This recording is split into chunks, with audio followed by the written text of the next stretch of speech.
একজন ইমাম কতটা অসহায় আমার দেখুন। বিরুদ্ধে একটি অভিযোগ উঠে নারী এবং শিশু ধর্ষণ মামলায়, যেটা ২০২৪ নভেম্বর তারিখে আমার বিরুদ্ধে মামলা হয়। এবং এই মামলাটি তখন তদন্ত এবং যাচাই বাছাই ছাড়া, তখন স্থানীয় সবাই মিলে, তখন প্রশাসনকে নিয়ে একত্রিত হয়ে তখন তারা সবাই আমার বিরুদ্ধে মামলাটা করে। আমি এটার মামলার সুষ্ঠু তদন্ত এবং সমস্ত কিছু যাচাই বাছাই করার জন্য বারবার তাগিদ করি।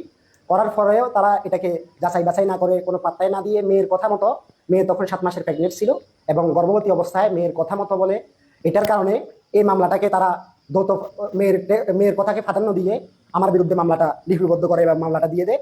শেষমেশ আমি যখন ডিএনএর আবেদন করি, ডিএনএ আবেদন করার পরে এটা গ্রহণযোগ্যতার ভিতরে কোর্টে যাওয়ার পরে বিষয়টি কোর্ট এটা আমলে নেই এবং ডিএনএর পর্যায়ে নিয়ে যায় এবং আমাকে ডিএনএর ক্ষেত্রে প্রেরণ করা হয় ঢাকা সিআইডিতে মালিদা।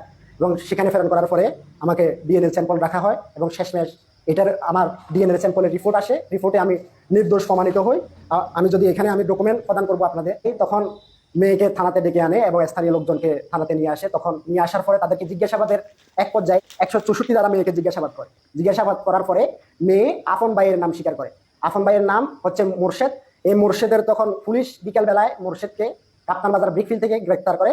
গ্রেপ্তার করার পরে মুর্শিদকে সাথে সাথে জিজ্ঞাসাবাদ করার পরে মুর্শিদ নিজে সম্মতি প্রকাশ করে, নিজে দর্শন করছে মর্মে এটা সম্মতি প্রকাশ করে, আমি দর্শন করছি, এটা স্বীকারোক্তি প্রদান করে পুলিশের কাছে। তখন পুলিশ এটাকে একরিতভাবে স্বীকারোক্তি একরিতভাবে হওয়ার জন্য তখন ডিএনএ ফরেন্সিকে মোর্শেদকে প্রেরণ করে এবং মোর্শেদ তখন এই ডিএনএ ফরেন্সিকে তার স্যাম্পলগুলো রাখার পরে তখন দ্বিতীয়বার তখন যখন বাইরের ডিএনএটা করলো, করার পরে তখন বাইরের সাথে একরিট 99% মিল পাওয়া যায় এবং 99.% মিল পাওয়া যায় একরিতভাবে।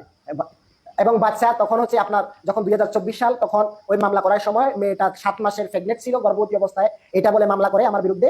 তখন ফেব্রুয়ারিতে বাচ্চাটা জন্মগ্রহণ করে এবং বাচ্চাটার স্যাম্পল এবং আমার সাথে বাচ্চাটার স্যাম্পল মিলায় এবং বাচ্চাটার সাথে আবার বাই মোর্শেদের স্যাম্পলকে মিলকরণ করা হয়। তখন এই তিনটা স্যাম্পল মিল করানোর ক্ষেত্রে আমার আমার পক্ষে আসে রিপোর্টটা, আমার 0%, আমার কোনো দোষ পাই না এখানে। 99% বাইয়ের বিপক্ষে তখন রিপোর্টটা আসে। আমার বিরুদ্ধে যাকে বাদী করে অভিযোগ করা হয় তার নাম হচ্ছে রবি আক্তার। তখন সে 7 মাসের গর্ভবতী অবস্থায় আমার বিরুদ্ধে মামলাটা করে। কিন্তু আমি 2019 সালে আলিম পরীক্ষা দেওয়ার পরে পড়ালেখার খরচ চালানোর জন্য আমি তখন ওই মসজিদে, উত্তর টেটেশ্বর জামে মসজিদে, আমি সমস্ত দায়িত্ব নিয়ে তখন ওই মসজিদটাতে দায়িত্ব পালন করি। এবং 2019 সালে যখন আমি মসজিদে দায়িত্ব নিই, তখন মেয়েটা আরো ছোট ছিল। এই ছোট অবস্থায় আমার কাছে পড়াশোনা করা অবস্থায় তখন 20 সালের আগে তার কোরআন শরীফ পড়া শেষ হয়ে যায়, মুক্ত পড়া।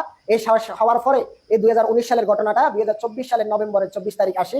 তখন আমার নামে মিথ্যা হয়রানিমূলক সেটা মামলাটা দায়ের করে। সেজন্য আমরা যাচাই বাছাই করে আমি প্রশাসনের দৃষ্টি আকর্ষণ করব, আপনারাও মামলাগুলো নিতে, মেয়েদের মামলা নিতে আমরা সবাই সেন্সিটিভ হয়ে যাই। এই জন্য আমরা কি করব, যাচাই বাছার মাধ্যমে মামলাটা গ্রহণ করব এবং আমি এর একটা সুস্থ তদন্তের মাধ্যমে, যেহেতু আমি একটা রিপোর্ট পেয়েছি, এটার একটা আমি আর্থিকভাবে আমি বিভিন্ন হেনস্থার শিকার হয়েছি এবং ফারাফারাসি সামাজিকভাবে আমি হেনস্থার শিকার হয়েছি।